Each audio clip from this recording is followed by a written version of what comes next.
The image that most sticks with me is the elderly man at the start of the play wearing a keffiyeh and talking about his life.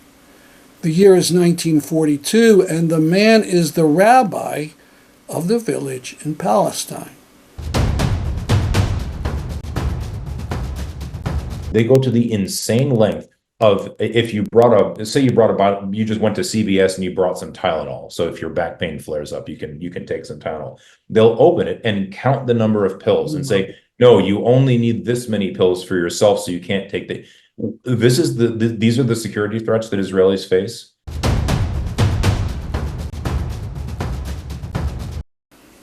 Hello, my name is Stanley Heller. Welcome to the Struggle Video News. Mohammed Sha'adeh of the Euro-Mediterranean Human Rights Monitor tweets about this Israeli army poster. Israel is now openly declaring its intention to murder Gaza's remaining top journalists to ensure informational blackout. The journalists in question have been receiving repeated threats from the IDF to abandon their work or else. This lie should not pass unchallenged. Name-dropping without evidence is mere propaganda, and anyone amplifying this is complicit in premeditated murder. This is startling. The Jewish Voice for Peace Rabbinical Council is organizing a statement calling what's happening to Palestinians as a campaign of extermination. The terminology is painful but welcome.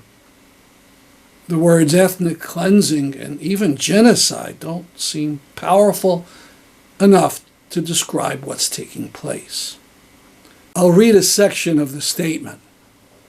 We call on you and all people of conscience to show up today and heed our tradition's insistence that we speak truth, dabru emet, and choose life. Uvacharta b'chaim. We must ask ourselves who we are. Will we be like the courageous, righteous Gentiles who risked their personal safety to protect and save Jewish lives during the Nazi Holocaust?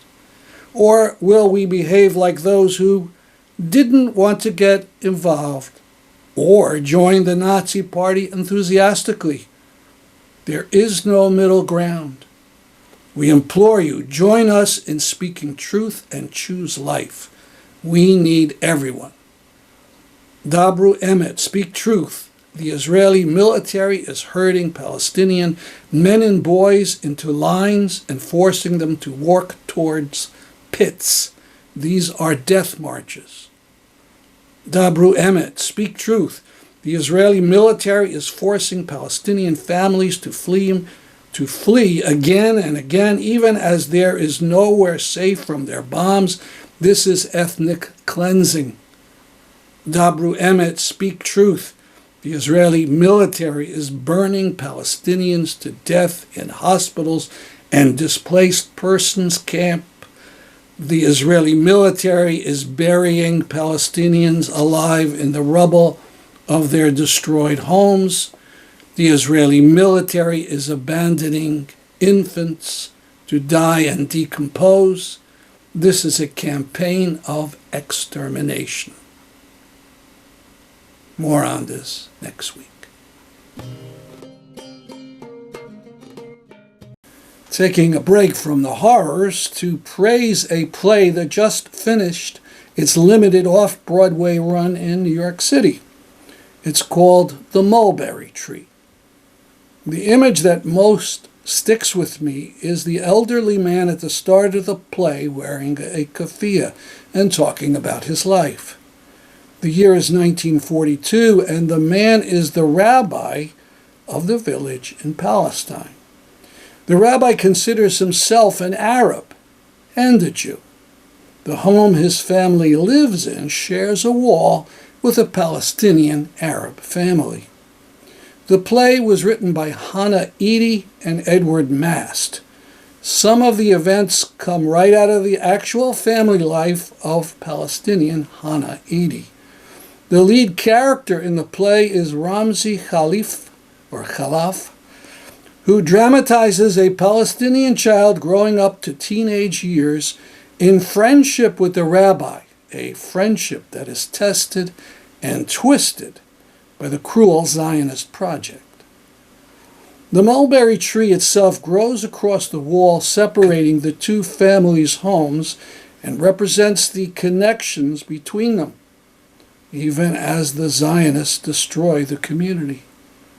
The years 1942 to 1948 are dramatized to show how communal life in the village was shattered by the Nakba, the catastrophe. It's one thing to read about these things in books. Theater makes it all very real. Besides Ramzi Khalaf, the actors were Rachel Bachchan, Laith Zuaiter, Najla Saeed, Khalifa Natur, and Haitham Noor. And they were each excellent.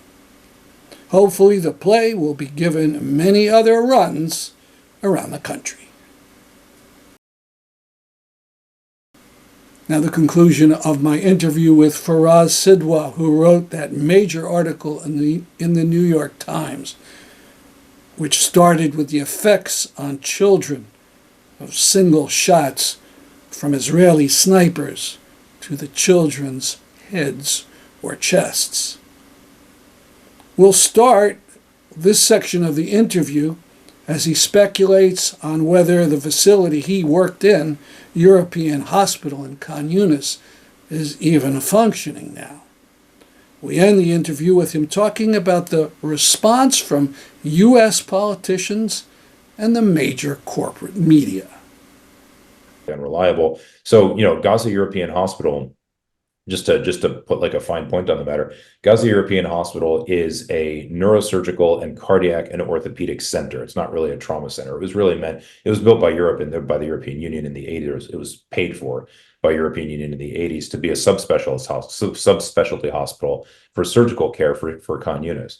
And now I don't honestly know, does their CT scanner work? If not, neurosurgery is completely kaput. Do they even have an EKG machine? If not, cardiac care is completely worthless. You know what I mean? Like the medical care doesn't just come out of nowhere, Yeah.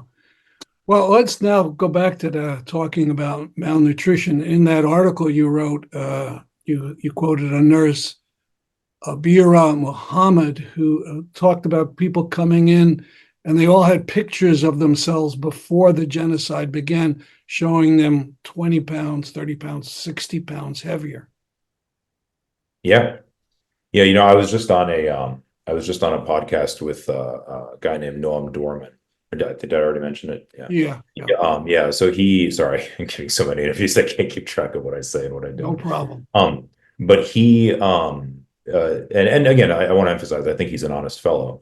When I mentioned the 62,000, that the lowest number that one can estimate of deaths from starvation and starvation-related causes in Gaza since October 7th is 62,000 based on the available data, and then qualifying, saying the data isn't very good. But so the point I was trying to make when I said that was that it's very scary to think that we don't even know if we're starving tens of thousands of people to death or not. We can't even figure that's how bad Gaza is right now. We don't even know if that's going on. He thought that was just an utterly and totally ridiculous statement. How could you possibly say that tens of thousands of people are starving? There's no pictures of people that the internet isn't flooded with pictures of starving like they were in Ethiopia or in Biafra So I tried to, I couldn't get through him with that, but yeah, basically everybody that we saw was acutely malnourished, and it's important. I think with sometimes lay people, and I don't mean this to be condescending, but sometimes lay people think that they know something about how the human body works. It's like me going to my mechanic and insisting I know how my motorcycle works. No, I don't. I can read something on the internet. Oh, the tires feel squishy. I can say stupid shit like that. Stupid stuff like that. But it doesn't have any connection to reality. The mechanic knows what he's doing. I don't. And the same is true of medical care. And furthermore, even within even within medicine, it's highly specialized. Like I don't know very much about neurosurgery. I'm a trauma surgeon. I can do a craniectomy if really pushed, but that's it. Neurosurgery is extremely sophisticated. I'd never trained in it, so Mm. I can't really comment on it seriously. So for people to say that, oh, I would see people who look like they're in Auschwitz on the internet, um, if there was a lot of starvation in Gaza, it's not how it works. You don't have we don't have the slightest idea who has internet access and who doesn't in Gaza. How many people in Gaza haven't been able to charge their cell phones for months? I don't know. Are there pictures coming? Yeah, of course there are pictures coming out of Gaza, but like it's completely silly to assume that everyone in Gaza is being filmed at all times. And it's a very dangerous game to play when we start saying that the integrated food security phase classification, which is the technical group in the world that monitors international food crises, uh, that their data is just not to be believed because I haven't seen pictures. Or that the United States own famine early warning system, which is literally a part of the American federal government, is saying that there's a famine in northern Gaza, but that's I don't care because I haven't seen pictures. Or when Cindy McCain, the head of the World Food Program, is saying that there's a literal famine in northern Gaza, oh, I don't care, I haven't seen pictures. Yeah, Yeah, this, yeah. this is a very silly way of approaching things, and I think it's a way of dismissing again, and to be fair to Noam, I told him a lot of disturbing stuff in that interview. So he was, you can only move so far in a few hours. But the rest of us, I think, should be real careful because we really have to appreciate what is going on and what is the reality of the situation. And like I told him, I hope no one has died of starvation in Gaza. I don't hope that 60,000 people have, but based on the available data, that's what we have to estimate. And that's terrifying that we don't know. Actually, in the IPCC's latest report, they point out there are no local surveys on the question. It's crazy. I mean, that's insane.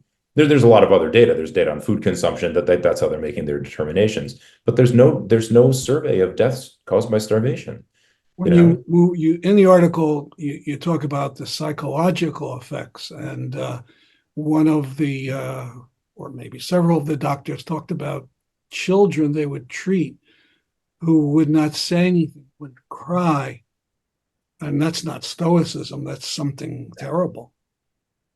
that is such severe psychiatric distress that the child is dissociated. Yeah, it's certainly not common. The reason we included, and I don't want people to misunderstand, the reason for including that the poll for including the issue of psychiatric distress amongst children. Um, Again, we're physicians. We don't, I do have a master's of public health from Harvard, but that doesn't make me some kind of public health expert. It just means I can read the literature and understand it.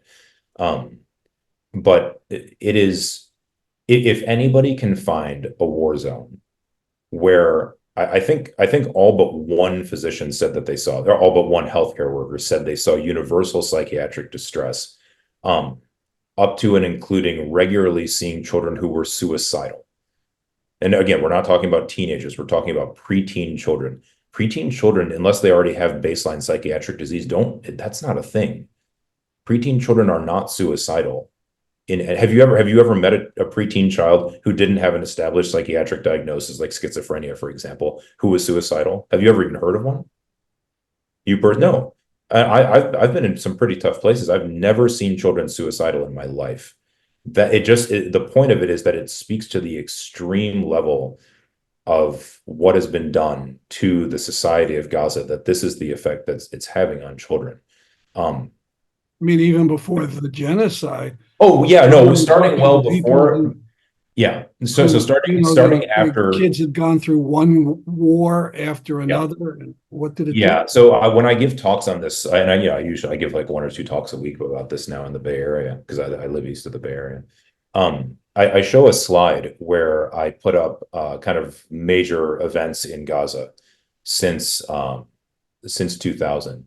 In 2000, let's see, four I think is when the Israelis redeploy outside of Gaza, redeploy the military and remove the settlers from Gaza. In 2005, I think, Hamas wins or sorry, 2006, Yeah. Hamas wins the Palestinian Legislative Council elections. and a blockade is immediately instituted. In 2007, or excuse me, a closure is immediately instituted. In 2007, Hamas preempts the U.S.-Israeli Fatah coup against Hamas. And at that point, a strident blockade that has never been, there's nothing like this outside of a medieval siege. It's important for people to understand this. A blockade of Gaza, nothing in, nothing out, is instituted. And just the next year, 2008, so you know what, I can't do the math, but 16 years ago, in 2008, Mary Robinson visits Gaza, and she says their whole civilization has been destroyed. I'm not exaggerating. It's unbelievable that the world doesn't care about this while it's happening. This is 2000, though that was a direct quote. I'm almost sure it's verbatim.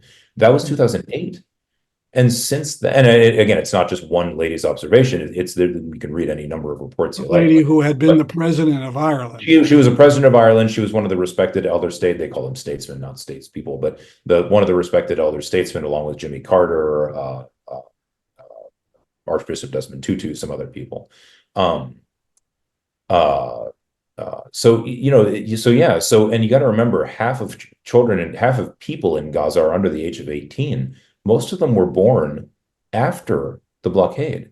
Wow. Yeah. Yeah. It's really wild. And I've put up a list on that slide that I usually show. I put up a list of the named Israeli operations, meaning military attacks on Gaza. Just since 2004, it's an insane. No, I think I don't remember the exact numbers, so forgive me if I'm wrong. I think it's 12 or 14 attacks. It's outrageous. And then, I was at, I can't remember where I was now, but there's one in 2023, and it was called, oh gosh, I can't even remember. Operation Arrow something. I don't know, but it doesn't matter. But it said 2023 Operation whatever. And somebody said, well, it's not really fair to put up the attack, the counterattack after October 7th on that slide. And I said, well, it's interesting that you're saying that that's not the attack after October 7th. That's an attack on Gaza in May of 2023. And you've obviously never even heard of it. Yeah. I don't, it was probably in the back pages of the news somewhere, but unless you're doing a fanatical research project like me in your spare time, you're not even going to know about it. If you didn't even know to look, you wouldn't find it. And to be fair to him, he was quite embarrassed, but he said, I'm sorry, I didn't realize that. But the level of depravity or deprivation, I guess is a better term, that has been imposed on Gaza is just totally outrageous. After Operation Protective Edge, Sarah Roy, which was 2014, Sarah Roy, who is certainly the world's leading expert on the Gaza Strip, she's the daughter of Holocaust survivors, if it matters. She's at Harvard's Center for Middle East Studies. Right. The third edition of her book, The Gaza Strip, The Political Economy of De-Development, came out in 2016. But in 2014, she wrote the foreword to it, I think. I'm pretty sure this is in the foreword, but anyway, she wrote in that foreword that since Protective Edge, again, I'm quoting as close as I can remember, since Protective Edge, I have never seen such psychological human devastation as I see today in Gaza. And she goes on to say that hope for peace with Israel is rapidly dissipating. Hope for any kind of a future for the children of Gaza is rapidly dissipating. And she even goes on to quote I think it was an Associated Press journalist or somebody. They were hanging out in a cafe because there used to be 3 cafes apparently on the beach of Gaza that were quite nice and mostly for foreign journalists. And the journalist quoted I think a 16 or 17-year-old Palestinian from Gaza who came up to her and said, again, I can't remember the exact words, but said something along the lines of, you don't want to report what they were very angry. And they said, you don't want to report what's going on here. And the way she put it was because you don't want to ruin your reader's dinner. But here you come, meaning the journalist, she's talking to the journalist. She said, you come here and you look at the 3 cafes on the beach and you say, Gaza is full of life. But in Gaza, there is no life. And we know, and she says this exactly, we know how we have changed since 2014. Yeah. And it's really it's again Norm Finkelstein's book about Gaza is called Gaza: An Inquest into Its Martyrdom. It's worth reading. He's probably the second world's leading expert on Gaza, at least on its political situation. But he writes, or the first sentence of that book is, "This book is not about Gaza. It's about what has been done to Gaza," and that's accurate. It's not. We're not talking about Gaza. Truth be told, I don't care I anything know about your Gaza. time is limited, and Sorry, I want to ask about supplies, and then I want to ask about official reaction to your article.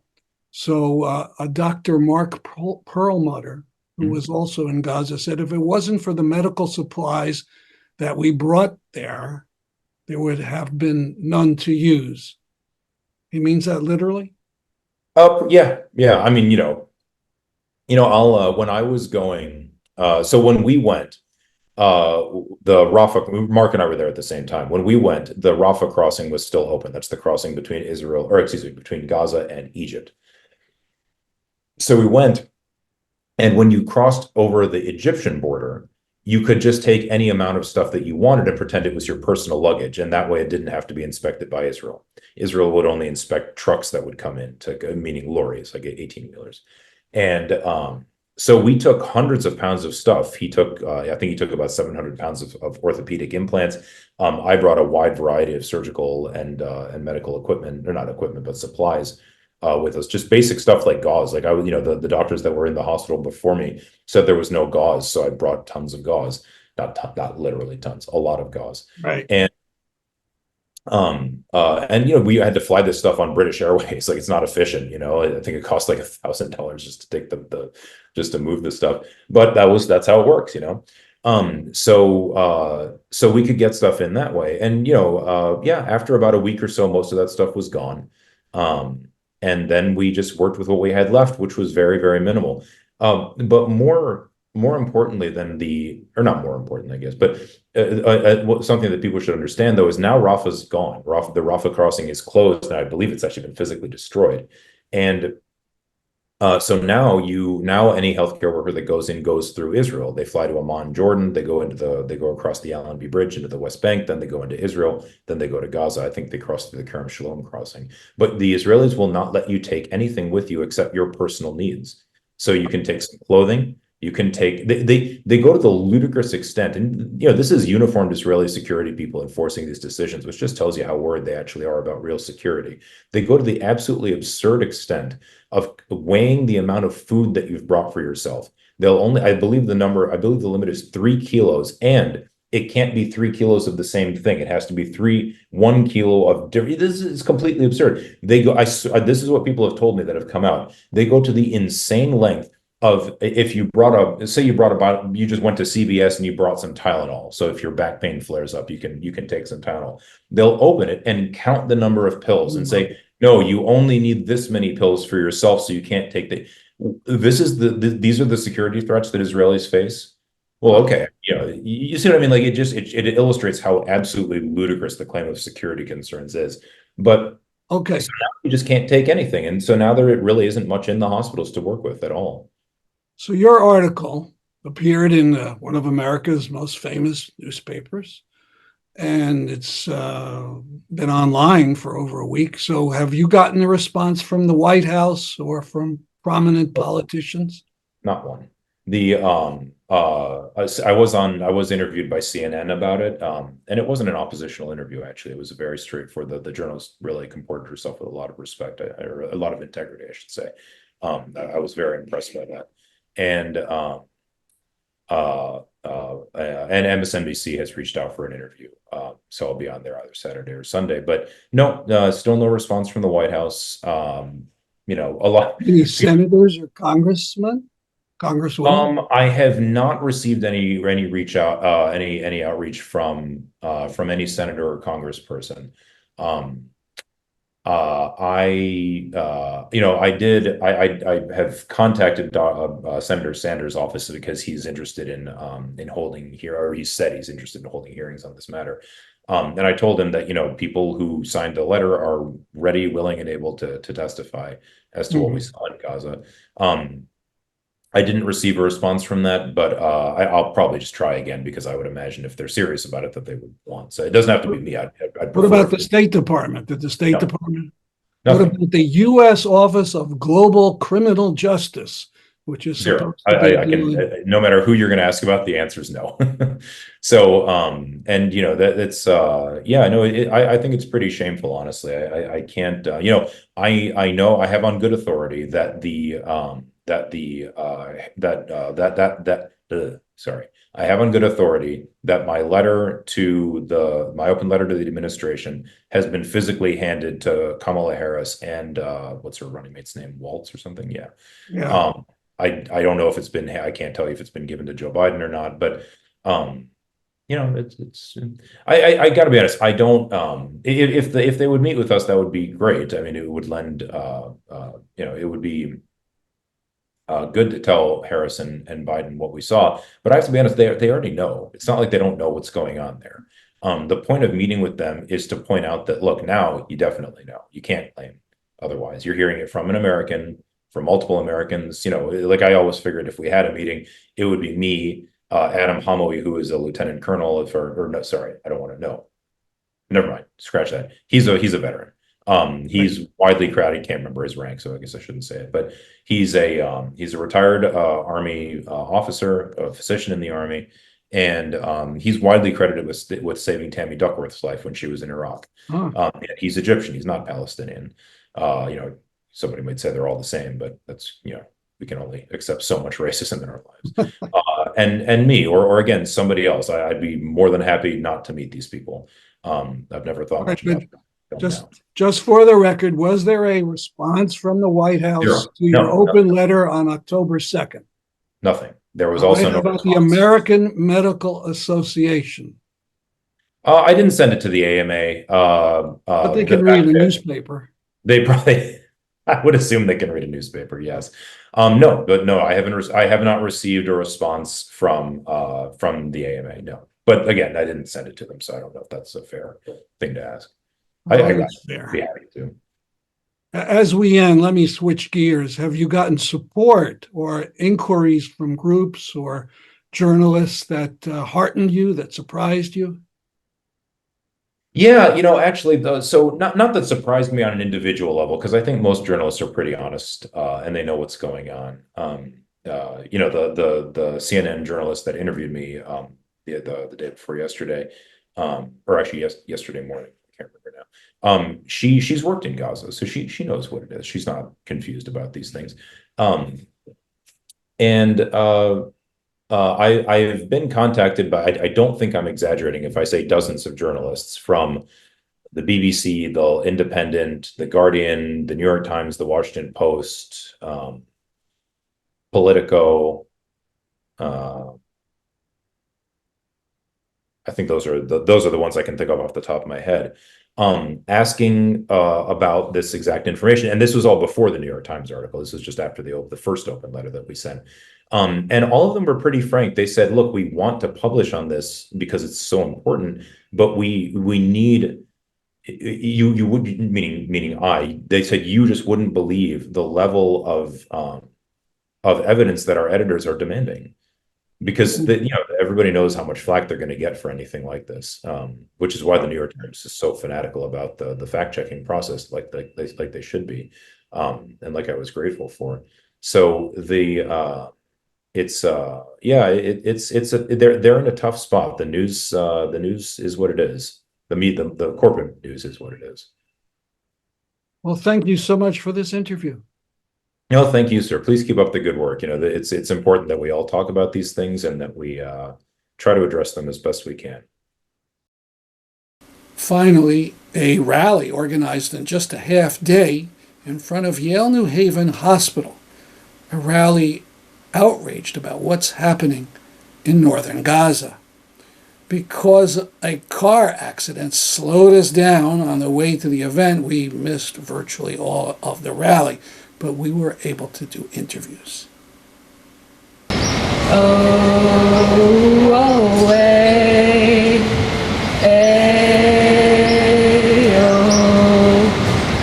oh, away. Don't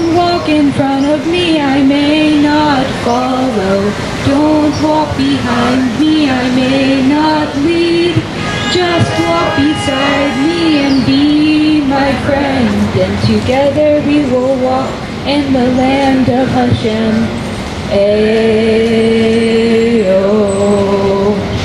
oh, oh, eh. Ayo, oh, oh, eh. Palestine! Free, free, free Palestine! Free, free Palestine! Free, free Palestine! Free, free, free Palestine! Free, free, free Palestine! Free, free Palestine! Free, free Palestine! Could you describe this event today? Yes. So Yale New Haven healthcare workers and Jewish Voice for Peace came together to protest not only the genocide occurring in Gaza, but in particular the extermination, the ethnic cleansing that is occurring right now in North Gaza. The sentiment behind today was that we need to be speaking out not only against the genocide, but against the utter extermination of places that are supposed to be both legally and morally sacred, like hospitals. So today we had multiple doctors speak, including the founder of Yale Emergency Medicine and a currently practicing pediatrician. And then we also led everyone in Jewish prayers. And so this was just a moment for us to come together and reflect on and protest for and speak out for the horrific genocide that is occurring right now and what it means for people in science and medicine at Yale. And What are you hearing specifically about North Gaza? that not hearing but seeing through raw footage, people being rounded up and exterminated, men and women being split up, and then men being lined up and killed brutally. This is not, I think one of the things that is unique about modern genocides in general, and particularly ones where we have access to phones, is that we don't need to rely on second-hand or third-hand sources. We can use primary resources, such as first-hand footage, to say, well, what is happening? And so this is where the information is coming from, as well as the fact that the founder of Yale Emergency Medicine is friends with many people in Palestine and has been there and is getting raw footage directly from them. And do medical workers know much about what's going on over there? Good question. I think that as the genocide has gone on now for over a year, more and more people know about what is occurring and more people are speaking out. They constitute genocide. As a retired doctor, how do you regard what Israel is doing to hospitals and medical personnel? Well, that was the first point and the last point, and that is that, again, the strategy is to, the strategy of Zionism from the very beginning, back in the 20s, when Ben-Gurion and his comrades were planning the creation of Israel, the strategy was to remove all of the indigenous people, the Palestinians, from Palestine, to kick them out.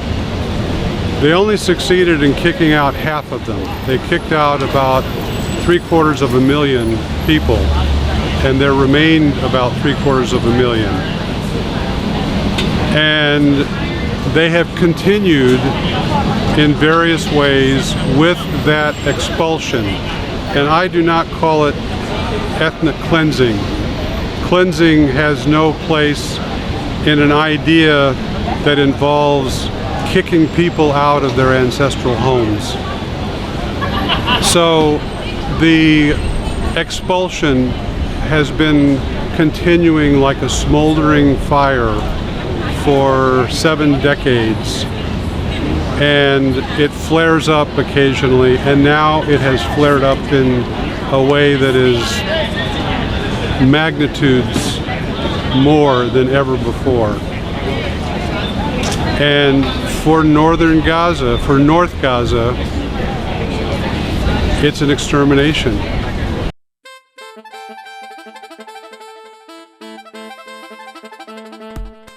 That's our program for today. See you next week at this time. I'm Stanley Heller for the Struggle Video News.